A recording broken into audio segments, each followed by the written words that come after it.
आइए जानते हैं बीके शिवानी ब्रह्मा कुमारी के बारे में। राजयोग ध्यान शिक्षक शिवानी आध्यात्मिक दुनिया में एक जाना माना चेहरा है। शिवानी आध्यात्मिक ज्ञान का अध्ययन कर रही है और योग की प्राचीन तकनीकों का अभ्यास कर रही है। उनके मधुर वचन आत्मा को सुकून देते हैं। वो टेलीविजन कार्यक्रमों और सार्वजनिक संगोष्ठियों के माध्यम से प्रेरक पाठ्यक्रम संचालित करती है। वे नामक टेलीविजन कार्यक्रम में सन 2007 में पहली बार आए।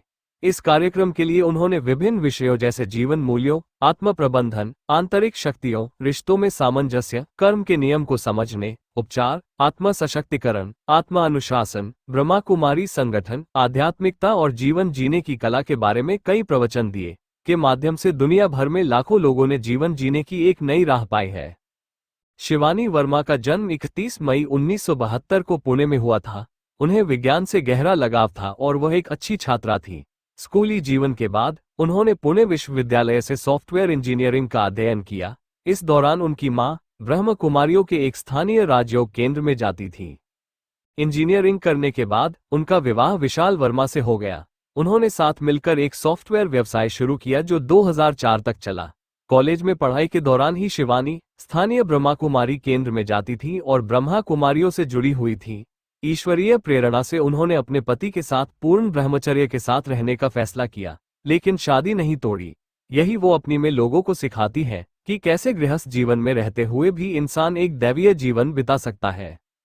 शिवानी वर्मा 1994 तक एक विश्वविद्यालय की छात्रा थी और फिर उन्होंने पुणे, महाराष्ट्र में 3 साल तक भारतीय विद्यापीठ कॉलेज में व्याख्याता के रूप में कार्य किया। इस अवधि के दौरान उनकी मां एक स्थानीय ब्रह्मकुमारी केंद्र में नियमित रूप से जाती थी। शिवानी ने अपनी मां के स्वभाव में एक उल्लेखनीय परिवर्तन देखा। उन्होंने देखा कि उनकी मां बहुत शांत, प्यारी और भावनात्मक रूप से मजबूत हो गई थी। मां में आए इस परिवर्तन ने उन्हें स्वयं राजयोग केंद्र जाने के लिए प्रेरित किया। उन्होंने 7 दिनों के एक कार्यक्रम में भाग लिया और नियमित रूप से सप्ताह में 1 या 2 बार केंद्र पर जाने लगी। वहां पर शिवानी ने राजयोग ध्यान सीखा। इस दौरान उन्होंने गहन शांति का अनुभव किया, स्वयं के बारे में जाना कि हम एक आत्मा है, और उन्होंने अनुभव किया कि ईश्वर यहाँ पर स्वयं शिक्षा देते हैं। वहां पर उन्होंने भगवान के बारे में समझा कि परमात्मा हमारे आध्यात्मिक पिता है, जिन्हें हम भगवान कहते हैं। हम सभी उनके प्यारे बच्चे हैं। भगवान धरती पर कब आएंगे? बेशक, जब दुनिया अपने सबसे निचले स्तर पर होगी। परमात्मा को पूरी मानवता के उत्थान और सच्चे धर्म को पुनर्स्थापित करने के लिए आना है, और वह समय अब आ चुका है। परमात्मा दुनिया में आ चुके हैं। उन्होंने विज्ञान के अपने ज्ञान का उपयोग ये समझने के लिए किया कि कैसे भगवान निराकार होकर दुनिया में अपनी भूमिका निभाते हैं। ये जानकर वह भी नई दुनिया, स्वर्ण युग लाने के मिशन में शामिल हो गई। स्वयं को एक आत्मा के रूप में महसूस करते हुए उन्होंने सर्वोच्च आत्मा के साथ इसके संबंध को गहराई से समझा, जो हमारे आध्यात्मिक पिता है। इस तरह वो दिन ब दिन इसी रास्ते पर आगे बढ़ती गई। शिवानी वर्मा बीके शिवानी बन गई। और यह स्पष्टीकरण कि भगवान एक भौतिक इकाई नहीं है और एक निराकार सर्वोच्च चेतन ऊर्जा है, मुझे विज्ञान का छात्र होने के लिए आश्वस्त कर रहा था। हालांकि मुझे पचाने में कुछ समय लगा। वर्तमान में बीके शिवानी अपने परिवार के साथ हरियाणा के गुरुग्राम में रहती है।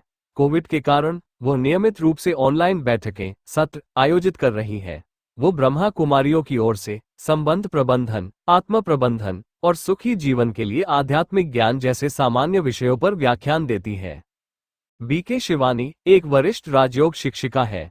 वो आमतौर पर स्कूलों, कॉलेजों, कंपनियों और अस्पतालों के लिए आयोजित आध्यात्मिक समारोहों के लिए भारत और बाहर यात्रा करती है। कोविड-19 के बीच उन्होंने कई वीडियो कॉन्फ्रेंस की मेजबानी की।